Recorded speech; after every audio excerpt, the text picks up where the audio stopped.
बिस्मिल्लाहिर्रहमानिर्रहीम। अस्सलाम वालेकुम नाज़रीन कराम, मैं हूं मखदूम शहाबुद्दीन और आप देख रहे हैं मेरा फेसबुक और यूट्यूब चैनल। उम्मीद करता हूं आप सब लोग बखैर वाफ़ियत होंगे और जहां भी होंगे अपने अहले खाना समेत खुश भी होंगे और महफूज भी। इय्याक नअबुदु व इय्याक नस्तईन। ऐ अल्लाह, हम तेरी इबादत करते हैं और तुझसे ही मदद मांगते हैं। आज 25 मार्च 2025 मंगल के दिन का आगाज़ हो चुका है। इस वक्त कुछ बड़ी आम तरीन तफसीलात हैं जो आपके सामने रखनी है। पाकिस्तान के सियासी मंजरनामे में एक जानिब तो मुक़्तदरा ने पाकिस्तान तहरीक इंसाफ और इमरान खान को दीवार से लगाने की और इमरान खान को माइनस करने की हर मुमकिन कोशिश की, यानी जिस हद तक वो जा सकते थे उससे भी वो आगे गए। लेकिन इस सब में अब निज़ाम को इमरान खान की ज़रूरत पड़ चुकी है और इस सारी की सारी सिचुएशन में अब कप्तान के साथ सालसी की कोशिशें तेज़ हो चुकी हैं। अली अमीन गंडापुर की आम तरीन शख्सियात से मुलाकातें जारी हैं। पाकिस्तान तहरीक इंसाफ के लोगों के साथ इस्टेब्लिशमेंट की इंगेजमेंट्स बढ़ चुकी हैं। इमरान खान साहब को भी पैगाम भेजा गया कि थोड़ा हाथ हौला रखें, अपने सोशल मीडिया को कंट्रोल करें। ज़ाहिर बात है ये भी एक ऑफ़र ही है ना कि आप चीज़ों को ठीक करें, फिर हम भी चीज़ों को ठीक करेंगे।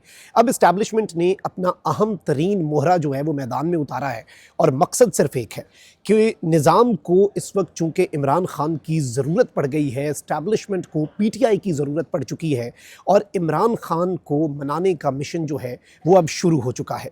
इस सारी की सारी सिचुएशन में शहर इक़्तिदार में एक जानिब तो इम्पॉर्टेंट मीटिंग्स हो रही हैं, तो अब कुछ आनियाँ जानियाँ भी हैं। कुछ लोग जो हैं वो अब सालसी के किरदार की तरफ भी जा रहे हैं। वजह क्या है? वजह नाज़रीन इकराम बड़ी वाज़ेह है। इमरान खान साहब जो हैं उन्होंने इस वक्त चीज़ों को बिल्कुल बहुत देखभाल के जो पॉलिटिकल स्ट्रैटेजी बनाई है, वो स्ट्रैटेजी इस निज़ाम को चारों शाने चित कर चुकी है। इकॉनमी पहले ही इनसे मैनेज नहीं हो रही, सिक्योरिटी की, लॉ एंड ऑर्डर की और दहशतगर्दी की सूरत हाल आपके सामने है। अवाम के अंदर इस हुकूमत की पजीराई है नहीं। इस्टेब्लिशमेंट अपना वज़न इस हुकूमत के पलड़े में डालती तो है, लेकिन उससे हुकूमत का पलड़ा जो है वो भारी नहीं होता, बल्कि इस्टेब्लिशमेंट जो है उसके ऊपर बात आ जाती है। और इस वक्त एक चीज़ आपने अपने जहन में ये बिठा लेनी है कि इस पूरी सिचुएशन को अगर हम एनालाइज़ करें और एक ब्रॉडर पर्सपेक्टिव में देखें तो इमरान खान साहब जो हैं वो इस निज़ाम के आसाब पर सवार हो चुके हैं। जब इन्होंने देखा कि पिछले 3 साल में हमने हर मुमकिन कोशिश की, हर चीज़ हमने मैनेज करने की कोशिश की, लेकिन इमरान खान और अवाम का रिश्ता नहीं टूट पा रहा। अब उस रिश्ते की इन्होंने जो एक लाइन है, तार है, वो देखी कौन सी है, वो सोशल मीडिया है, वो भी इनसे नहीं टूटा। इन्होंने फायरवॉल लगाई, इन्होंने क्या कुछ नहीं किया, इन्होंने हर हरबा जो है वो अपनाया और ये किसी से ढकी छुपी बात नहीं है, ये एक वाज़े ओपन बात है और अभी तक ये उसे दबाने की कोशिश कर रहे हैं, अभी भी JITs और ये सब कुछ। लेकिन खान साहब को साथ मैसेजेस भी दिए जा रहे हैं क्योंकि इन्हें समझ आ चुकी है। अंसारबाजी ने अगले दिन ये बात की थी कि पाकिस्तान तहरीक इंसाफ के सोशल मीडिया को एक ही बंदा जो है वो रोक सकता है, टोन डाउन कर सकता है और वो बंदा खुद इमरान खान है। तो अगर हम उस कॉन्टेक्स्ट में भी देखें और आप ये देखें कि अब जो दहशतगर्दी के खिलाफ एक नई जंग है, इस्टेब्लिशमेंट की तरफ से इमरान खान साहब से इस वक्त 2 मुतालबात हैं, 2 चीज़ों में उन्हें ज़रूरत पड़ी है। एक, इमरान खान साहब जो हैं वो अपने सोशल मीडिया को थोड़ा सा कहें कि हाथ हौला रखो। नंबर 2, दहशतगर्दी के खिलाफ जो जंग अब पाकिस्तान ने लड़नी है या जो भी कार्रवाइयाँ, ऑपरेशन, जो भी आप इसे कह लें, दहशतगर्दी के खिलाफ IBOs ही सही कह लें आप इसे, लेकिन उसमें पाकिस्तान तहरीक इंसाफ की मुकम्मल सपोर्ट। ये 2 चीज़ें इस वक्त निज़ाम जो है वो पाकिस्तान तहरीक इंसाफ और इमरान खान साहब से मांग रहा है। ऑल्दो इस सब के अंदर थोड़ी सी ये आर्म ट्विस्टिंग की टेक्निक्स तो अपनी यूज़ करते हैं कि साथ साथ हम मैसेजेस भी भेजें लेकिन साथ साथ थोड़ा रगड़ा लगाएं। अब खैर वो आर्म ट्विस्टिंग की, बाजू मरोड़ने की टैक्टिक्स जो हैं वो इमरान खान साहब पर काम नहीं करती, वो एक अलग स्टोरी है, वो एक अलग कहानी है। अब यहाँ पर इंपॉर्टेंट चीज़ ये हुई है नाज़रीन इकराम कि एक जानिब तो हमने भी आपको ये खबर दी कि अली अमीन गंडापुर साहब की ताकतवर शख्सियत से मुलाकात हुई है। पिछले 4-5 दिन से वो खैबर पख्तूनख्वा में नहीं बल्कि इस्लामाबाद में है। इस्लामाबाद में अपना स्टे जो है वो भी एक्सटेंड कर लिया है। He wants to meet Imran Khan sahab, ठीक है। और इमरान खान साहब से मुलाकात के बाद वो कुछ और मुलाकातें भी करेंगे। ताकतवर शख्सियात से होने वाली अगली मुलाकातों में बैरिस्टर गौर और दीगर जो हैं उनके भी शामिल होने का इम्कान है, क्योंकि बैरिस्टर गौर जो हैं उनके साथ भी बड़ा बेहतरीन सा वर्किंग रिलेशन जो है वो इस्टेब्लिशमेंट जो है वो समझती है कि उनका कायम हो सकता है। अब यहाँ पर जो इम्पॉर्टेंट चीज़ है, एक जानिब तो मंगल का दिन शुरू हो चुका है, आपको पता है कि अडयाला जेल में मुलाकातें होनी हैं। मुलाकातों के बाद बाहर मीडिया टॉक जो है उसकी इजाज़त नहीं है, लेकिन अब इसमें यह कहा जा रहा है, ऑल्दो फैसल चौधरी साहब जो उन्होंने कहा है कि मैं इसे चैलेंज करूँगा। सलमान अकरम राजा ने ऑल्दो ये अंडरटेकिंग दी है कि जी बाहर कोई मीडिया टॉक नहीं होगी। फैसल चौधरी जो कि खान साहब के वकील भी हैं, फवाद चौधरी के भाई भी, उन्होंने कहा हम इसे चैलेंज करेंगे। ये कैसे हो सकता है कि आप किसी आज़ाद शख्स जो है उसकी मीडिया टॉक के ऊपर पाबंदी लगा दें? सियासी बयानबाजी मतलब क्या पॉलिटिकल बात बात करना इस मुल्क में अलाउड ही नहीं है, तो उन्होंने इसके ऊपर काम किया है और वो इस पे करने जा रहे हैं, इसे चैलेंज करने का ऐलान कर चुके हैं। खैर वो एक अलग चीज़ है। खान साहब से मुलाकातें होनी हैं और इन मुलाकातों में खान साहब की स्टेटमेंट्स जो हैं, इससे पहले मसला ये अलीमा खान साहिबा को अरेस्ट करने की ये जो बात कर रहे हैं 6 घंटे की तफ्तीश के, अलीमा खान साहिबा एज इट इज़ वो जो खान साहब की बात है बगैर फ़िल्टर किए पाकिस्तान तहरीक इंसाफ की सोशल मीडिया टीम को देती हैं, वो as it is Imran Khan sahab के सोशल मीडिया हैंडल्स पे जारी कर देते हैं और फिर बयानिया उसके मुताबिक बनता है। पाकिस्तान तहरीक इंसाफ की मौजूदा लीडरशिप उस बयानिए का बोझ ना भी उठा सके। तो आज का दिन बड़ा इंपॉर्टेंट है।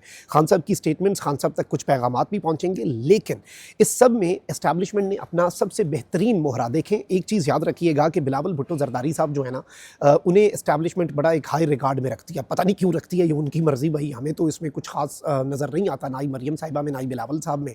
लेकिन चले, बिलावल भुट्टो जो हैं, अब उन्होंने जो गुफ्तगू की है ये बड़ी मानी खेज़ है। और बिलावल भुट्टो जरदारी ने, क्योंकि याद रखिएगा कि सिक्योरिटी कमेटी की एक और मीटिंग जिसमें सारे स्टेक होल्डर हो, उसकी इस वक्त निज़ाम को ज़रूरत है और उसके लिए रास्ता जो है एक नेशनल कंसेंसस का, कौमी यकजहती का, वो एक ही तरफ से होकर गुजरता है और वो रास्ता है अडियाला जेल के कैदी नंबर 804 बानी चेयरमैन पाकिस्तान तहरीक इंसाफ इमरान अहमद खान नियाज़ी के सेल से, और इसमें कोई दूसरी राय नहीं है। उस सेल से होकर रास्ता गुजरता है कौमी यकजहती का।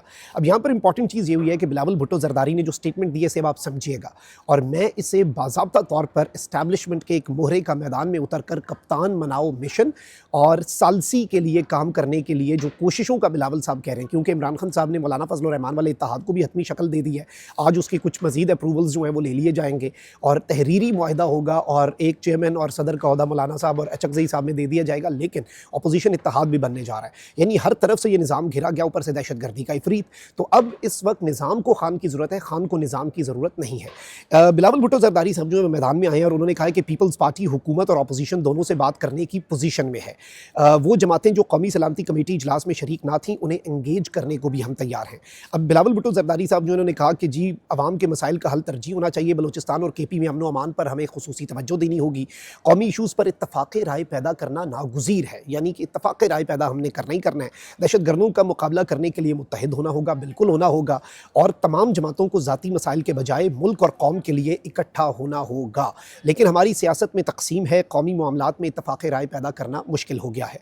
उन्होंने कहा कि पाकिस्तान दहशतगर्दी की सूरत में मुश्किलात का सामना कर रहा है। अपोजिशन को दावत देता हूँ कि वो तंग नज़र की सियासत को छोड़कर अवाम का सोचें। हमारी कोशिश होगी कि मुश्किलात का हल निकाला जाए। बिलावल ने कहा कि वज़ीर आज़म से कहा है कि सियासी जमातों से बात के लिए पीपल्स पार्टी जो कर सकती है वो करेगी। वज़ीर आज़म 1 महीने के बाद ही सही एक सिक्योरिटी कमेटी की मीटिंग और बुलाएं। जो सियासी जमातें पहले इजलास में शरीक ना हो सकें उन्हें हम कायल करेंगे। पीपल्स पार्टी ना हुकूमत में है ना अपोजिशन में। खैर आप हुकूमत में, अब पता नहीं अब फिर आप क्या हैं, ना हुकूमत में है ना अपोजिशन में है, ओहदे भी इंजॉय कर रहे हैं, सारे आइनी ओहदे। खैर अब वो जो रोल जिसमें आकर वो सालसी कराना चाह रहे हैं, ज़रा समझिएगा कि पीपल्स पार्टी ना हुकूमत में है ना अपोजिशन में, हम हुकूमत और अपोजिशन दोनों से बात करने की पोजीशन में है।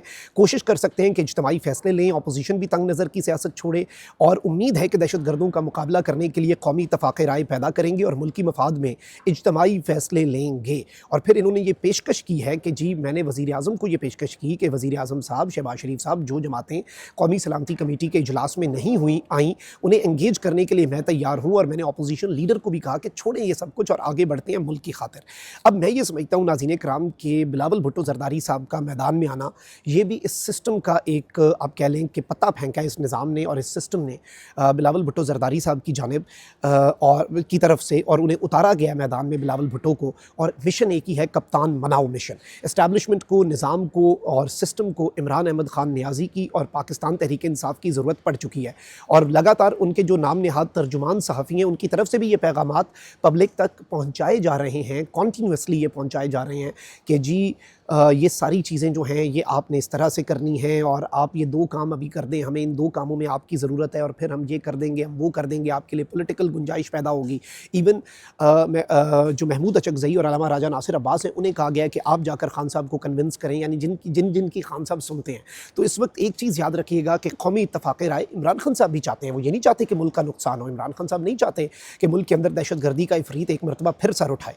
लेकिन इसमें बहुत कुछ जो है वो देखना पड़ेगा, और चीज़ें इतनी भी सादा नहीं होंगी फॉर द सिस्टम जितनी सादा इस सिस्टम को लग रही हैं। कमेंट सेक्शन में राय का इज़हार ज़रूर करें। अपना बहुत ख्याल रखें। अल्लाह निगहबान। पाकिस्तान जिंदाबाद।